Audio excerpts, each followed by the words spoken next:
Tupo katika uwanja wa Mbweni tukicheza mechi ya kirafiki veterani zidi ya timu pinzani hapo. Nikiripoti katika uwanja wa Mbweni, mimi ni Salmini Pa. Live kwenye YouTube ushafahamu? Yes. Oa manje. Oa hii mechi jamani mnaambia inachezeshwa live YouTube. Wewe kitoka hapa nenda kuiangalia tu matokeo yote. Unasema unafikiri uongo, sasa huyu hapa ndo anaongea jamani. Ikitoka hapa alioagiza mechi atamtumia nini yake.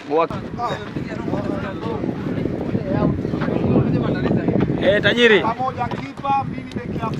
Mbona timu haijapangwa? Bila picha. Bespie picha zangu mwanangu, razikuwa Bespie. Sage. Penzi zito kilo 150, vile napata raha utaniambia nini?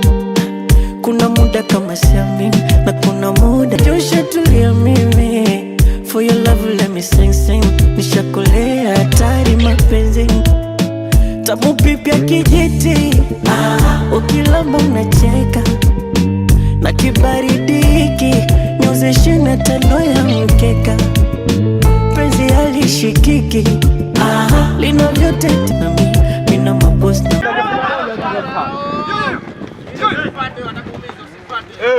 Usimtize palo. Wala pale. Mmewapa biskuti wachezaji wale.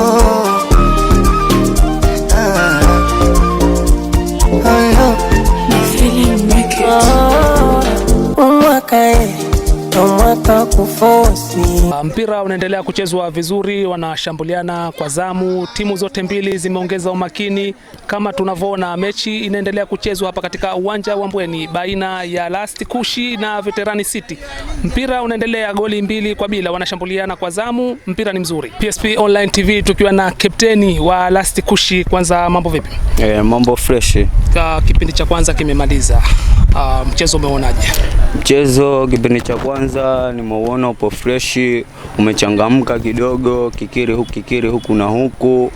Tumecheza vizuri na kiupande fulani tumewazidi kidogo maarifa, ndio maana tumeongoza mpaka sasa, tumeongoza goli 2. Kuelekea kipindi cha pili, labda kuna mabadiliko yoyote mtakayofanya ama nguvu ndo hii itakayotumika? Kipindi cha pili mabadiliko yatafanya, lakini bado kubadilisha mabadiliko, maana tunaangalia, maana timu yetu bado kidogo ipo vizuri, mistake ndogo tu ndo tunaharibu, lakini timu yetu ipo fresh, ipo vizuri. Kwa hiyo kipindi cha pili dakika 80 humo ndo tutafanya hesabu, lakini kwa sasa hivi bado hatufanye hesabu. Nikutakie mchezo mwema. Karibu sana. Asante. Timu kwa sasa zinaenda katika mapumziko.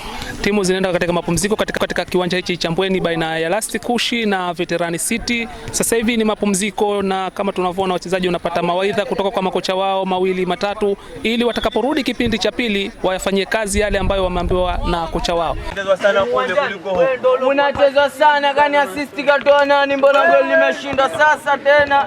Angalia nyie hamtaki kuambiwa, mimi nakwambia umekuwa mkali bwana, pasa na bishana yake hapa. Unaambiwa angalia nyie, nakwambia nyie hamtaki kuambiwa, na nyie hamtaki kuambiwa. Mimi nataka nikwambieni, mnaongea kitu nyie, sijui mipira unakuja kwako sana, sijamaliza hata kuongea. Wewe usiambiwe. Nyie midfield angalieni mbali. Cha pili kimeanza katika uwanja wa Mbweni na timu zinaendelea kushambuliana kwa zamu kama tunavyoona hapo. Timu ya Veterani City ikipushi kujaribu kutoka nyuma kwa magoli 2 ambayo inaongoza, na timu ya Last Kushi wao nao pia wamejizatiti, wamefanya mabadiliko. Tunaona mpira unaendelea kuchezwa vizuri sana. Mechi ilikuwa nzuri sana, mpira ulikuwa mzuri, wameshambuliana kwa zamu. Kipindi cha pili goli 1 tu ndo peke yake ambalo limepatikana, magoli mengine yote patikana kipindi cha kwanza. PSP Online TV, mpira umetamatika hapa katika dimba la Mbweni. Timu ya Last Kushi imefanikiwa kuondoka na ushindi wa magoli 3 dhidi ya 2 ya timu ya Veterani City. Kutoka hapa katika uwanja wa Mbweni hatuna la ziada. Ni mimi mtangazaji wako Official King Mende.